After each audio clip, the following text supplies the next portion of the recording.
Pipila ka mga programa sa GMA Regional TV and Synergy midaog sa 44th CMMA Awards 2022. Lakip na niini ang atong morning show program na GMA Regional TV Live. Sayra nato ang detalye sa report ni Nico Sereno.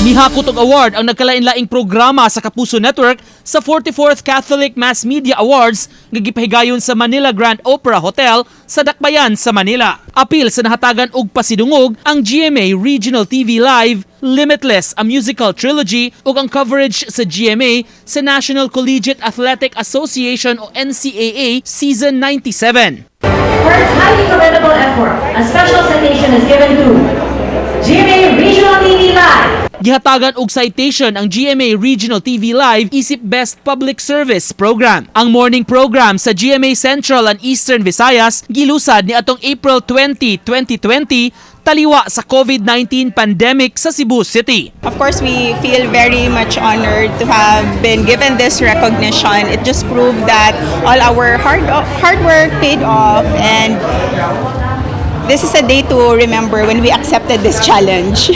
We offer this award to all the staff and the production of GMA Regional TV Live and also the guests who trusted our program. Kinasingkasing sab ang pasalamat ni Asia's Limitless star Julian San Jose human mapiling Best Digital Ad Public Service ang Limitless, a musical trilogy, Breathe. Siyempre hindi naman to mangyayari without of course GMA Synergy who produced this show, and of course to the entire Limitless team na talagang naandyan at nagpakahirap, nagpuyat, and kung saan-saan din kaming lupalop ng Pilipinas nagpunta.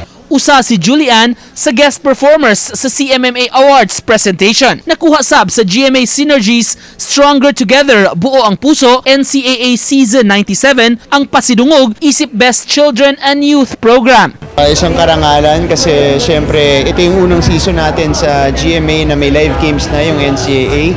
So yung sinisimbolo nito, pag-asa, lalong-lalo na dun sa mga student athletes natin. Rest assured that NCAA will continue to develop athletes not only physically, mentally, but also instill in them good values for them to be role models in the society as well, and especially the children and the youth. Suma pa ni First Vice President and Head sa GMA Regional TV and Synergy ug Acting Head sa GMA Integrated News, Oliver Victor B. Amoroso, nga dakong dungog ang pag-ila nga gihatag sa 44th CMMA sa mga programa sa Kapuso Network. Siyempre nagpapasalamat tayo kasi ginagawa naman natin to para sa mga viewers, sa mga fan, no? Especially for Julie, who's a really talented, no?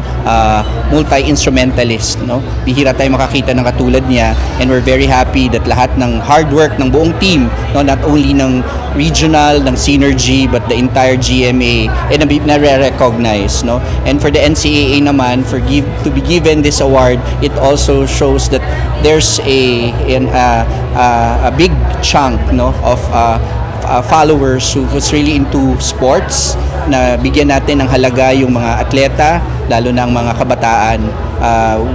Yung future kasi ng sports nakasalalay sa mga collegiate athletes. Mitambong sab ang mga GMA News personality ug mga officials aron personal nga dawaton ang mga award. Apil ang Best Special Events Coverage, Best News Program, Best Station ID ug Best Drama Series o Program. Gihatagan sab og Special Citation ang musunod nga mga programa sa TV ug radyo. Ug paglabay sa duha ka tuig, diin virtual ang gihimong awarding, subling gibalik ang in-person awarding sa CMMA. Nagpasalamat si Archbishop of Manila and CMMA Honorary Chairman Jose Cardinal Advincula sa subling panagkita sa mga personalidad.